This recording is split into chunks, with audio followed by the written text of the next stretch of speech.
It happened on a Monday morning that smelled of mildew and paper rot. The County Records Building, a low, brick structure that had been under renovation since I was a child, had finally opened part of its basement archive to the public. I was there on an unrelated assignment, looking into old zoning disputes for a land developer who swore the town council had altered boundaries in the 1950s. The stairwell down to the archives felt wrong before I even touched the railing. The air changed halfway down, cooler, wetter, almost mineral. My shoes clicked against stone steps, not wood, and the fluorescent light overhead flickered as though it resented my presence. At the bottom, the air hit me fully. It wasn't just damp, it was heavy, almost oily, with that sour tang of things that have been sealed away too long. The archivist, a man whose badge read Grant, waved me toward a row of steel shelves. "Only that section's been catalogued," he said. "Everything else is still sealed." He didn't look me in the eye when he said sealed. I was pulling down a folder marked TWP ORD 1894 when I saw it, not on the shelves, but wedged behind them. A ledger. Leather-bound, the spine eaten away by mold, its pages warped and swollen. It had no county stamp, no filing label. Just a single word embossed into the cover in gold leaf, so faint it was almost unreadable: Sullivan. The archivist noticed me holding it and immediately said, "That's not part of our collection." His voice was sharper now, like I'd touched something private. "If you leave it there, but I'd already opened the first page." Inside, the handwriting was slanted and deliberate, the ink browned with age. Every entry began with a date. The earliest was May 3, 1903. The first few pages read like an inventory, not of property or assets, but of names. Dozens of them. Children's names. Each followed by a number, then a series of check marks. Some entries had the word return scrawled beside them in red pencil. Others simply had a dash. I turned the pages slowly, trying to understand the pattern. Every 20 or so names, there was a blank line, and under it, a single phrase, transferred to basement. The handwriting changed after each of these notes, as if a different person had continued the ledger. Then, about a third of the way in, I found a page that had been partially blacked out.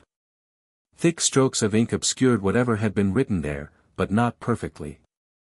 Through the bleed of the paper, I could make out fragments, kept in restraints, and, noise carried through the floorboards, I felt my stomach knot. From somewhere above us, something heavy dropped, maybe a box, maybe a chair. The sound traveled oddly, reverberating through the floor as though the whole building were hollow. Grant stepped closer. "That's not meant for you," he said, and this time, there was no pretense of politeness. "Put it back." "I'll lock it." "Who were the Sullivans?" I asked. His expression barely moved, but there was a flicker, recognition, maybe even fear. "Old family," he said. "Don't concern yourself." But I couldn't. The ledger's later pages shifted tone. No longer just names, but short notes: inspected, compliant. Temperament, unstable. Feeding reduced. There was no clear indication of who had written these entries, or for what purpose. The final date was August 14, 1912. The entry simply read, total, 47. Condition, contained. And then, in smaller handwriting at the bottom, do not unseal. When I looked up, Grant was holding out his hand for the ledger. Not a request, a demand. I hesitated, but something in the back of my mind whispered that I could photograph the pages later. I slipped my phone from my pocket, snapping 2 quick shots while pretending to flip the cover shut. I handed it over, and he slid it into a locked cabinet behind the desk. "Forget you saw it," he said. But the smell of that leather, the warped texture of those pages, and the weight of those numbers have not left me since. That night, I couldn't sleep. I kept replaying the name, Sullivan, over and over, trying to remember where I'd heard it before. Somewhere in a newspaper archive? A trial transcript? The next morning, I started digging. Census records. Death notices. Building permits. And there it was, 1904, a newspaper clipping from the Elders Creek Gazette, local benefactor opens new orphan relief wing. Mr. and Mrs. James Sullivan, proprietors of the Sullivan Industrial Home for Children, held a private ceremony yesterday to celebrate the expansion of their charitable facilities. When asked about the rumors regarding the basement quarters, Mrs. Sullivan declined to comment. The photograph that accompanied the article showed a tall brick building with shuttered windows, standing alone on the edge of a field. And behind it, almost hidden in the shadow of the structure, I saw a small, bricked-over doorway. I've spent my career writing about neglected infrastructure, forgotten laws, the things people stopped caring about after a few decades. But this was different. This wasn't neglect. It was intentional, deliberate, hidden in plain sight. And if the ledger was to be believed, there were 47 reasons why someone wanted it buried. I didn't know then how deep the Sullivan name went, or how far I'd have to go to find the basement.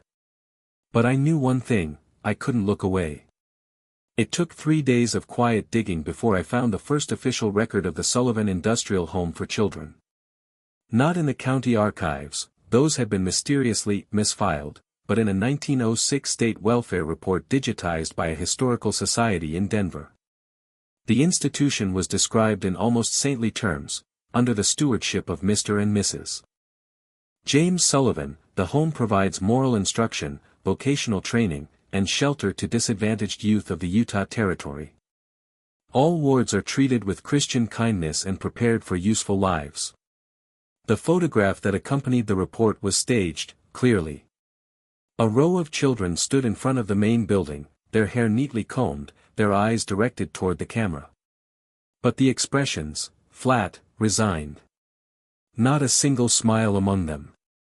Behind them, the brick facade rose 3 stories, window shutters bolted shut on the lower floor. In every official document, the Sullivans were pillars of the community.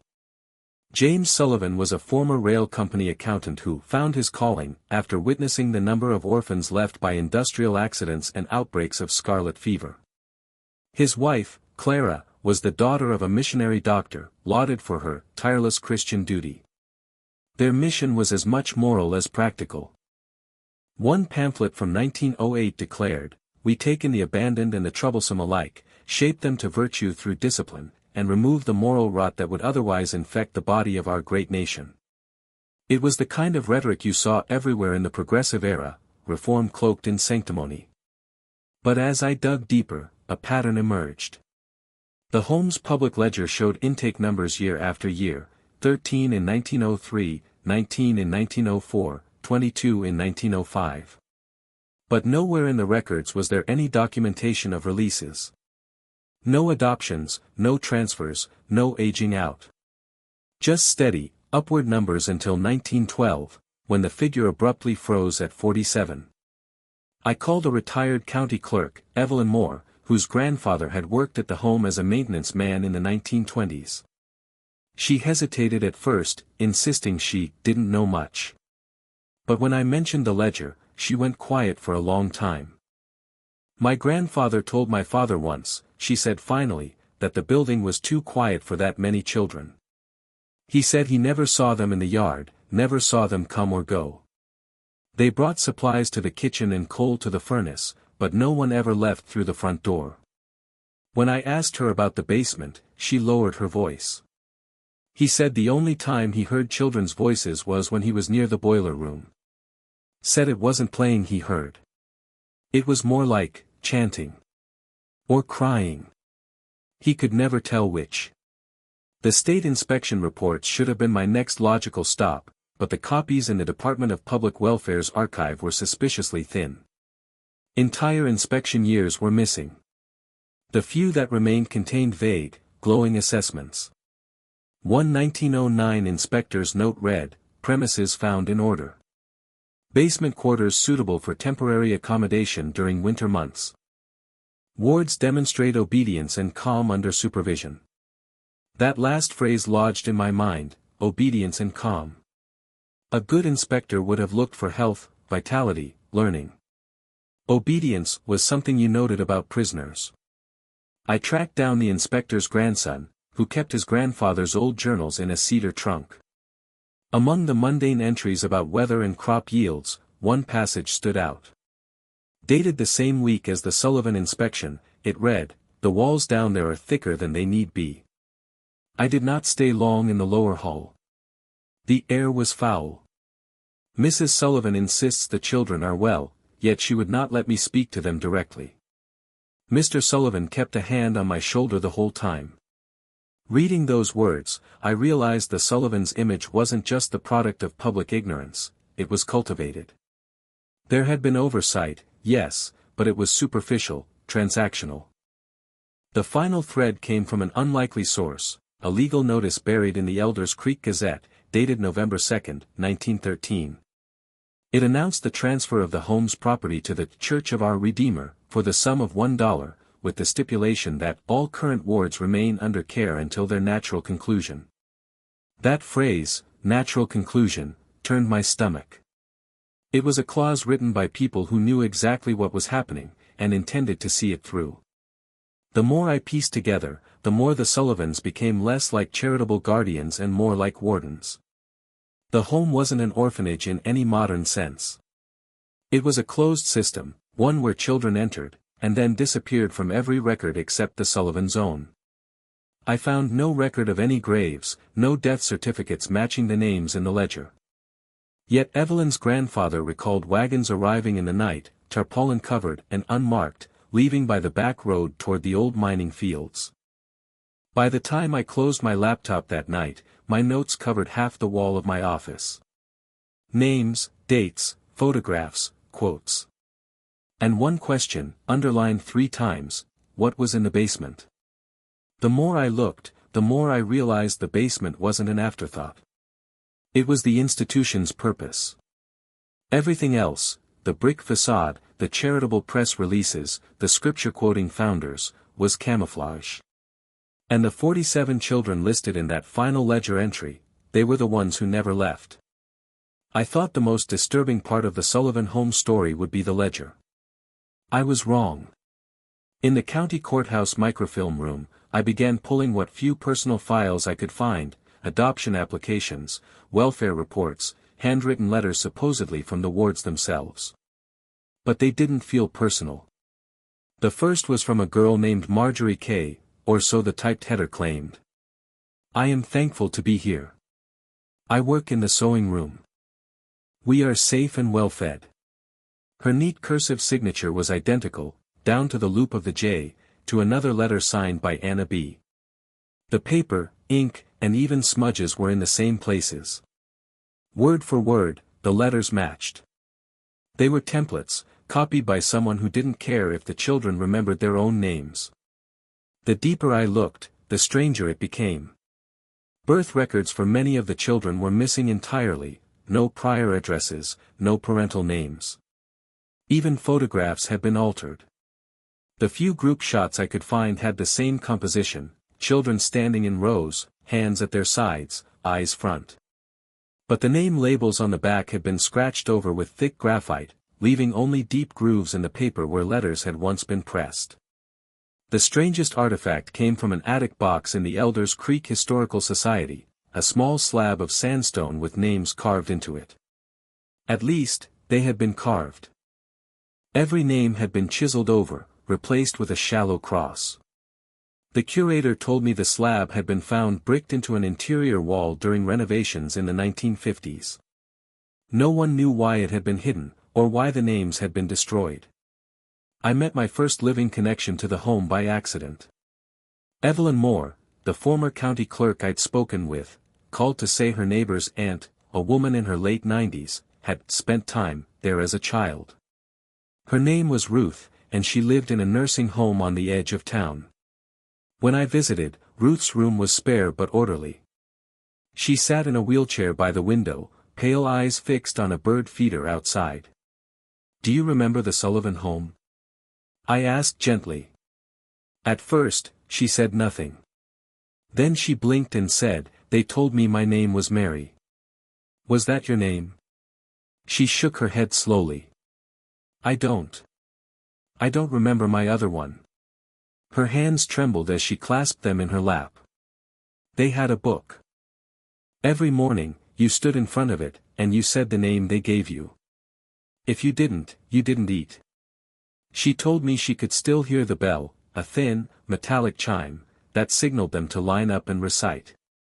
She remembered being moved from room to room, never allowed to keep belongings.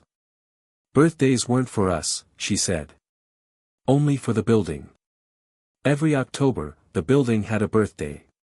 When I pressed about the basement, she grew quiet. The basement had no seasons, she whispered. It was always the same there. Cold. Smelled like wet rope. Her eyes darted toward the far wall, as if expecting someone to be standing there. I left shaken. If her memories were fragmentary, they were also disturbingly consistent with what Evelyn's grandfather had described decades earlier, the absence of individuality, the steady stripping away of the self. A week later, I interviewed a man named George Talbot, whose father had been a cook at the home during its final years. George recalled his father's confusion when orders came down that no child's meal could be labeled by name, only by number. He said it was like feeding shadows, George told me. They all wore the same clothes, hair cropped short, no talking at meals. And every Friday, the staff had to attend something they called the renewal service. I asked what that was. George shook his head. My father went once. He wouldn't talk about it. Said the sound stayed with him. Like people trying to remember a song but getting it wrong, over and over. The more I gathered, the clearer it became, the Sullivan home hadn't just neglected these children, it had erased them. Bit by bit, name by name, until only obedience remained. I finally gained access to part of the old building, what was left of it. The church that had bought it in 1913 had kept the main hall intact, though the rest had been gutted for renovation over the years. Down a narrow side corridor, I found a locked door with a frosted glass window. The glass was etched with a faint script, personal effects. The caretaker, an older man in paint-stained overalls, handed me the key without comment. The room beyond was dim, smelling of dust and cedar oil. Lining the walls were wooden shelves, each stacked with suitcases, dozens of them, maybe more. They were all different shapes and materials, battered leather cases, tin trunks, small fabric satchels. Some still had faded tags tied to the handles. I picked one at random, a child's cardboard suitcase with peeling floral paper. Inside were neatly folded clothes, a pair of worn shoes, and a hair ribbon. No name. No photograph. No letter. Every suitcase was the same, belongings without identity, memories without owners. I stood there a long time, trying to imagine the moment these were left behind. Did the children know they wouldn't be coming back for them? Or had someone promised they would, just before closing the door? As I left, I noticed something odd. The air in the room seemed to tremble, not with sound, exactly, but with a kind of pressure. And from somewhere deep in the walls came the faintest sound of sobbing. When I stepped back into the corridor, it was silent. It took months of negotiation, falsified credentials, and an exchange of favors I still regret before the caretaker finally agreed to show me the basement. We met on a gray morning, the sky swollen with unfallen rain. He led me through the main hall, still lined with its old wooden pews, and into a narrow service corridor I hadn't seen before. At the end was a door that seemed wrong for its space, far too heavy, with 3 locks and a steel bar bolted across the center. "This isn't on the blueprints," I said. "It's not supposed to be," he replied. When he turned the final key, the air shifted. The smell rose first, damp stone, rust, something faintly sweet, like overripe fruit left too long in the heat. The stairs beyond were uneven, stone-worn concave by countless steps. My flashlight's beam fell on walls coated in calcified mineral streaks, glistening faintly as if the building itself was sweating. Halfway down, the space opened into a central chamber. 4 corridors branched from it, each marked by a faded wooden plaque: dormitory, infirmary, observation, sanctuary. The architecture didn't match the floor plans I'd studied. Corridors doubled back on themselves in ways that made no geometric sense. I tested it by leaving my notebook on a ledge and walking straight down the infirmary hall. 10 minutes later, I came upon the same notebook, though I had never turned around. Inside the dormitory wing, the air grew heavier. Narrow rooms lined both sides, each containing only a metal cot and a small table. The walls bore faint outlines where pictures or mirrors had once hung, now gone, except for one. A single mirror, warped and clouded, hung crooked on the far wall. My reflection swam in it like water, blurred and shifting. I leaned closer. For a moment, the glass seemed to ripple, and the face staring back wasn't mine. It was a boy's, maybe 10 years old, hair shorn close, mouth moving silently as if repeating something over and over. My breath caught. I turned away, and the sound followed me, the faintest whisper, just on the edge of hearing. In the infirmary, dust lay thick on the tile floor. Rusted wheelchairs sat in a line, their seats collapsing inward. A locked cabinet yielded to the caretaker's crowbar, revealing rows of glass bottles, opium tincture, chloral hydrate, ether. Beside them were neatly wrapped bundles of cloth, each containing what looked like padded blindfolds. Silence therapy, the caretaker muttered, though he wouldn't elaborate. The observation corridor was stranger still. Small, windowless rooms with chairs bolted to the floor faced blackened walls. In some, the walls were covered in crude chalk markings, lines and tallies, some numbering in the hundreds. In one room, I found a crumpled piece of paper wedged behind the chair. The handwriting was jagged, uneven. They said if I sit still, the buzzing stops. It never stops. Not even when I close my eyes. But it was the sanctuary that unsettled me most. The door opened onto a circular chamber, its ceiling a low dome supported by thick, squat columns. Around the walls were candle niches, each holding a tall beeswax candle. I stepped inside, and one of them flared to life. No breeze, no movement, just the sudden, soundless birth of a flame. The caretaker froze. "They always do that," he said quietly. The floor was laid in concentric rings of black and white tile. At the center was a stone font, dry and cracked, though the air smelled faintly metallic, like blood. Against one wall hung a large framed photograph, its glass clouded with age. I wiped it clean with my sleeve. The image showed the Sullivan standing before a group of seated children. The children's eyes had been scratched out, every last one, with a blade or nail. Behind me, a drop of water, or something thicker, landed on my shoulder. I looked up. A dark stain was blooming on the ceiling, slowly widening, though there were no pipes above us. The caretaker touched my arm. "We should go." But I lingered, my gaze drawn back to the font. Something about its shape nagged at me, the way the inner rim was worn smooth, as though by small hands gripping it for balance. I took one last photograph before we left. Later, reviewing the images, I noticed something I hadn't seen before. In the photograph of the sanctuary, between two of the squat columns, there was a shadow. Not a trick of the light, a human figure, small, standing perfectly still. When I enlarged it, I saw the same close-cropped hair, the same silent mouth I'd glimpsed in the mirror upstairs.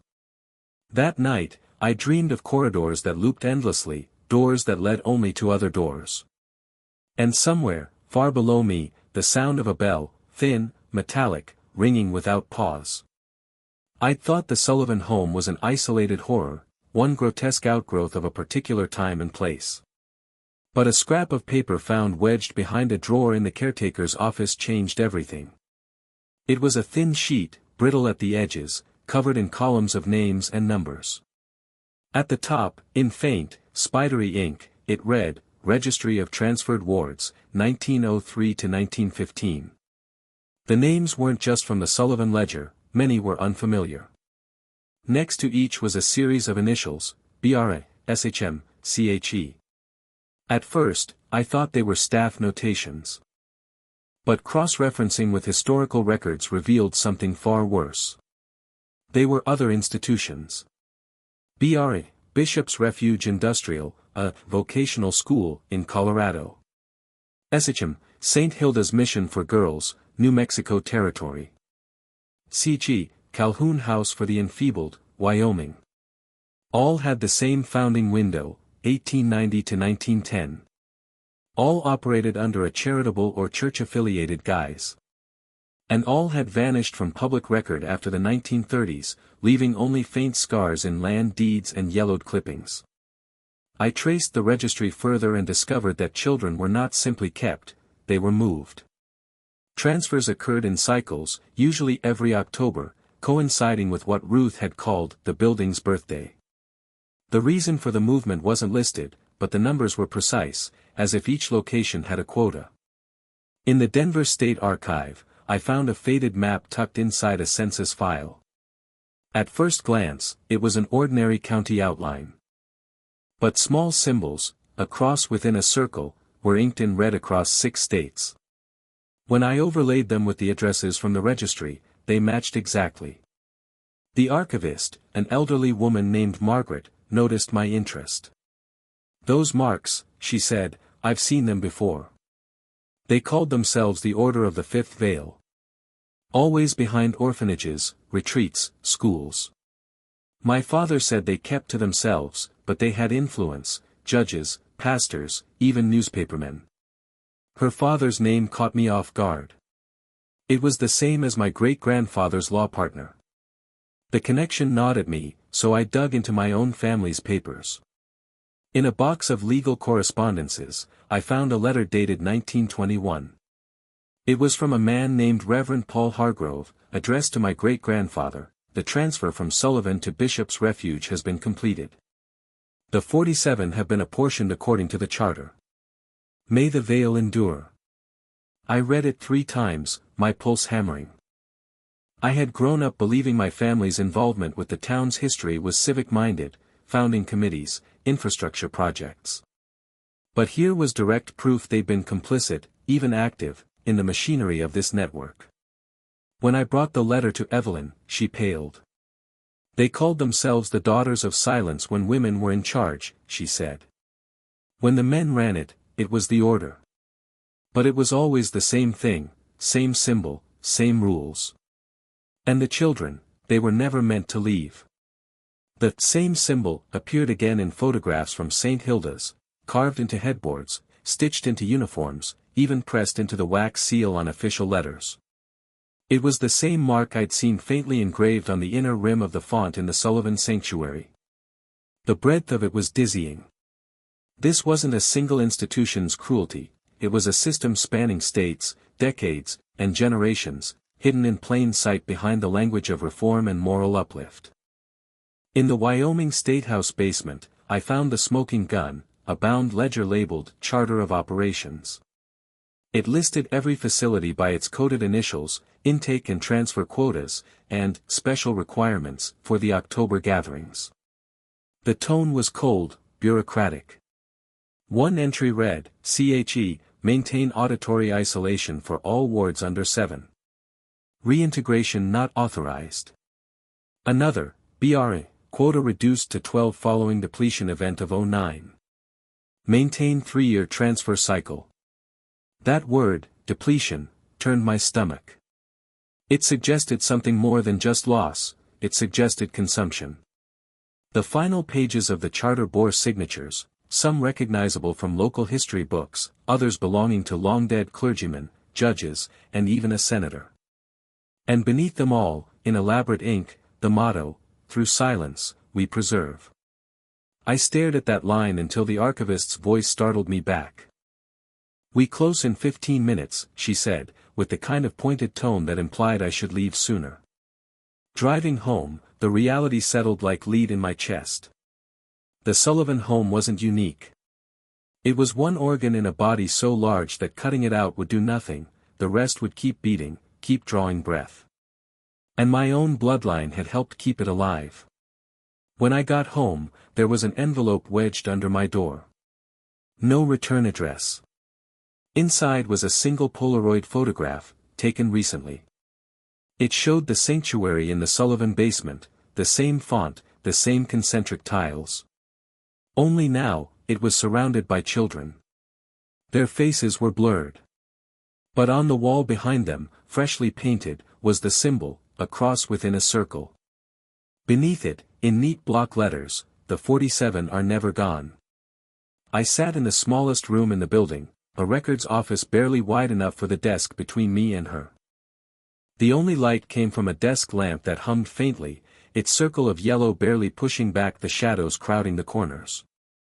On the desk lay everything I'd spent months chasing, the ledgers, the transfer lists, the photographs no one was supposed to see. Proof, in neat handwriting and faded stamps, of how many children never came home. Across from me sat Elsie. 43 years old, though her eyes still held the fragile bewilderment of the girl she once was. Her voice trembled when she spoke. "Will it matter if I get out?" Her question hung in the air like smoke. Somewhere deep in the building, I could hear that same strange hum that had followed me since the basement. It wasn't the pipes, I knew the rhythm now. It was voices. Soft, low, never quite distinct. I opened the top ledger, my fingers shaking over the brittle pages. One column was marked correction date. Every name in that column was crossed through. Some were overwritten with numbers instead. Elsie reached for the folder nearest to her, flipping it open as if she were bracing herself for an execution. The photo inside showed her at 13, hair cropped to the bone, eyes swollen. The note under her picture read simply, "Subject has forgotten birth name. Progress, satisfactory." She pushed the folder back toward me. "If you show the world," she said, "I'll be a headline for a week. Then nothing. And they'll keep going, somewhere else. Maybe to someone else's daughter." I wanted to argue. I wanted to tell her exposure would end it, that truth was the only weapon worth holding. But the other half of the ledger, the part I'd nearly missed, told a different story. Names from other towns. Other buildings. Same ink. Same handwriting. This wasn't just one place, it was a network. And every time one location was uncovered, another simply took its place. In the corner of the room sat a wooden crate nailed shut. My hand went to the hammer hanging on the wall. Elsie didn't stop me, just watched with the flat, distant gaze of someone who had seen too much. The nails gave way with a soft groan. Inside were rows of cassette tapes. Hand-labeled, dated over decades. I picked one at random, correction session, subject 47. I slid it into the old player on the desk. Static, then a man's voice, calm and precise, "Tell me who you are." A child's voice, weak, uncertain, "I don't know." "Good. We'll begin again." Elsie flinched at the sound, her hands curling into fists. I stopped the tape, bile rising in my throat. I had two choices. Burn it all here, every page, every tape, every photograph, and hope that without these records, the few survivors like Elsie could live without constant fear. Or, I could hand it to the world, ignite a storm, and watch as every name in these files was dragged into the light, even if it destroyed them in the process. I thought of the children whose names had been crossed out, whose lives had been swallowed. I thought of the families who never knew. I thought of the other buildings, still standing, still running. Elsie's voice cut through my spiraling thoughts. "Don't save me. Save someone you can still reach." The words landed like a knife. Somewhere in the hall, a door opened with a slow, aching creak. Footsteps, too light to be an adult, too steady to be human hesitation. The air turned cold. In the doorway stood a boy, maybe 10, wearing a uniform decades out of style. His hair was slicked back, his skin pale enough to catch the lamp's glow. His eyes locked on mine. "Remember us," he said, his voice an echo in the bones of the room. And then he was gone. I stared at the empty doorway for a long time, the decision solidifying in my chest like ice. I couldn't save them all. But I could keep some from being hunted. I struck the first match. The flames took quickly, eating the ledgers, curling photographs into black petals. Smoke coiled toward the ceiling like something alive. The tapes hissed as they melted, warping into silence. Elsie watched without a word. When the last ember dimmed, I closed the office door, locked it from the outside, and slid the key under the crack. Down the hall, I passed the chapel. A single candle burned on the altar, its flame steady despite the draft. I didn't touch it. Some things, I thought, are meant to be left lit. The official report arrived 2 weeks later, neatly typed on cream stationery with the state seal embossed in gold at the header, cause of incident, accidental fire, likely sparked by outdated electrical wiring. Loss of property and life regrettable but unavoidable.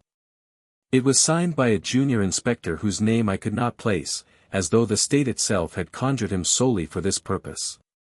The photos accompanying the report showed the institution's remains as nothing more than a blackened skeleton, warped beams clawing at a gray sky, windows now empty, sockets staring into nothing. No mention was made of the sub-basements, the sealed rooms, or the locked prayer hall. And certainly not of the suitcases. By the third page of the report, the language became sterile, almost smug in its finality. All personal records have been securely transferred to county archives. No further investigation required. But I had already seen those archives. I knew that, securely transferred, meant, quietly destroyed. Birth certificates gone. Photographs gone. Entire family histories, shredded into a confetti no one would ever throw. When the debris was cleared, the workmen found nothing remarkable. No human remains, no medical files, nothing that would justify a deeper look. At least, that's what the newspapers said. I knew better. Beneath the third stair of the West Wing's main staircase, there had been a cavity. Inside, I'd seen a child's sketch, folded into a perfect square. A stick-figure family, mother, father, and a small child in a plain dress, all smiling under a sun that bled red crayon at the edges. The drawing was gone now, and yet its image stayed with me more vividly than the flames themselves. The cover-up worked faster than I expected. Within a month, a community center stood on the ashes, its ribbon-cutting ceremony attended by men and women who spoke warmly of a new beginning. None mentioned the children who had never walked away. The townspeople carried on as if the place had never existed. Conversations that once tiptoed around the subject now avoided it entirely. Street maps were redrawn, the lane leading to the old gates was renamed Haven Way, erasing the institution even from memory. A single object escaped the purge, though escaped may not be the right word. It waited for me, deliberately placed on the stone wall near the old gateposts, a tarnished silver locket. Inside, 2 initials were etched into the metal, their edges worn smooth from years of touch. I recognized the first initial instantly. The second made my throat close. That night, I heard something. A faint scraping sound, like a pencil dragging over paper, coming from the empty lot. When I looked from the road, I swore I saw a figure crouched among the rubble, small, no taller than a child, head bent over something in their lap. But when I stepped closer, the figure was gone. Only a half-burned sheet of paper remained, caught in the weeds. On it was another drawing, this time of a single candle, its flame tilted as if by an invisible breath.